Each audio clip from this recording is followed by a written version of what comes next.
You're going to want to watch this episode. If you're curious about the question of, well, why is CPoP and what is a value statement and what is my mission and my proposition and mission, vision, value, goals, like what is all this stuff and how do I make rhyme or reason and what's the difference between this for my business life and my personal life? And I want to thank this one came in from LinkedIn. I'm not going to name the name of the person who gave this question, but thank you so much. I really, really do appreciate it. So here's what's interesting. If you sit back and you think about the construct of what is a mission statement and what is a vision statement and what is all the BS that we've been given from marketing experts throughout time, it focuses on, and let's go back to the industrial age, it focuses on we're going to make a Ford Model T any color you want as long as it's black. It focuses on the general construct that the company, that the practitioner knows more than the customer, and the customer doesn't know what they want, you just need to give it to them. That is the construct of modern business philosophy regarding mission, vision, values, all that stuff. So I'll give you a construct around what is this thing called a CPoP. It's customer point of possibilities. For those just being exposed to me, I've interviewed over 500 thought leaders on credibility, and 98% of those people I interviewed, even after practice, could not articulate in 10 words or less their CPoP, their customer point of possibilities. We're not taught that way. It seems really simple. And by the way, I've now had another 500 that I've interviewed and talked with and helped support and create their CPoP after that. And the same percentages apply. So why is a CPoP important? Why do you care? Why do you want to focus on it?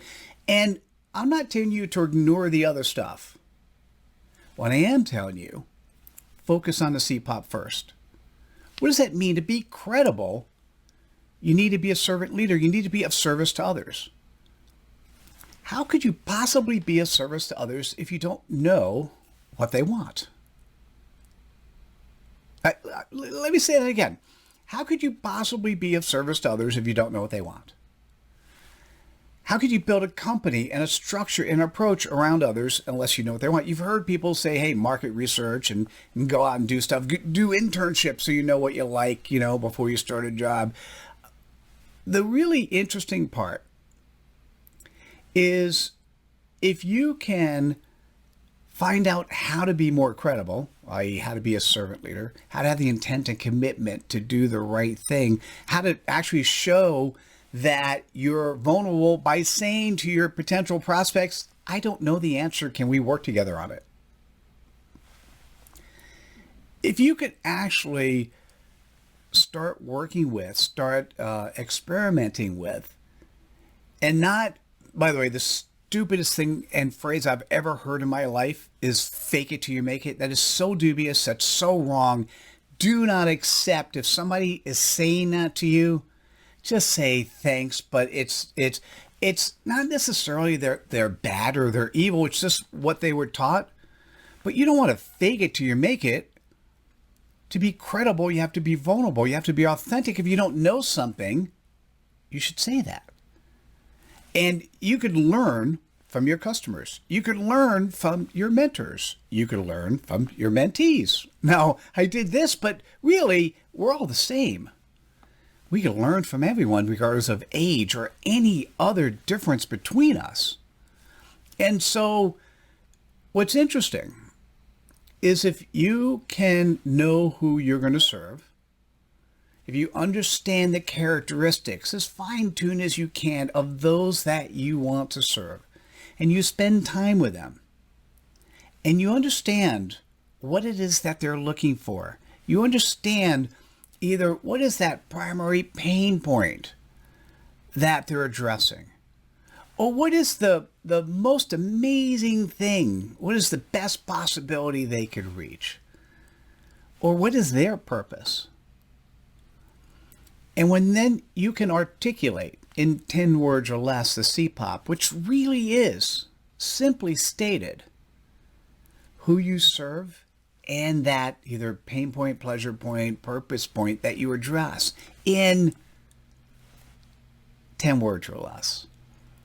And the particular goal of doing that, if you could do that first, if you can get that set up and aligned first, everything else comes naturally. And what's interesting is those people who are in the room with you, those people who hear you say who you are and what you do. So I'll tell you mine.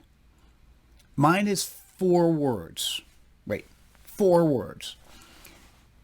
Leaders living their values. Now I put an emphasis on the word living. Values there are 10 values associated with credibility. So if you're living your credibility values, by definition, if you're living them and those values are credible, guess what? You're credible. So if somebody hears me say that, they are either one of 3 people. They either are, hey, Mitchell, that's me. I want to live my values. Or I am. Can you verify? Or I know somebody I want to recommend to you. Or, yeah, it's not really for me at the moment. It's not that I'm not interested in you, but that's not for me. If the first 2 types of people hear you say that, what you want to hear them say next is tell me more. Then you could share your value proposition or your mission or your vision or whatever it is that you want to share. But what you really want to say in the tell me more is how do you address the customer point of possibilities? What do you do in a minute or less that will allow those people listening to feel comfortable that you actually can address that for them? Right? So everything else is okay. Everything else could be important. But you know what happens when you have a CPoP? You have a compass.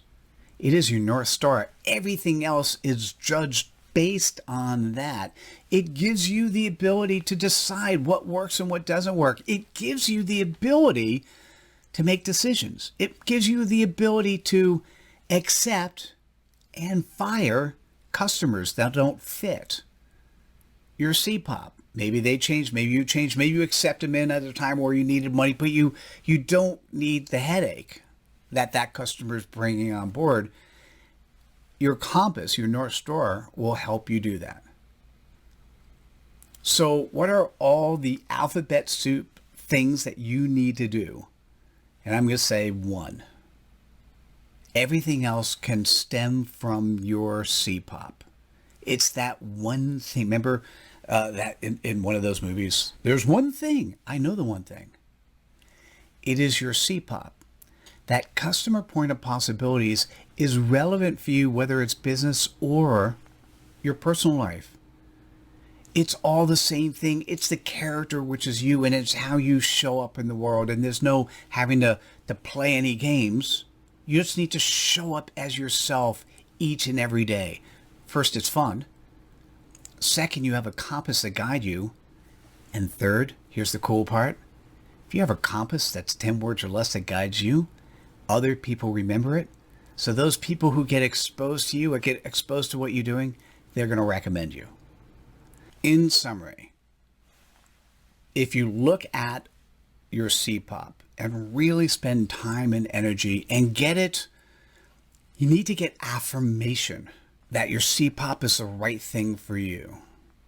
And by the way, you can change it over time. The one I'm using now, I recently changed 2 weeks ago, and there's a much more robust set of CPoPs you can have. But the one that's most relevant is the one that allows you to be guided into everything you do and all the other business stuff you need to do. As long as it fits into your CPoP, it'll be very easy and make sense for you and for other people associated with you.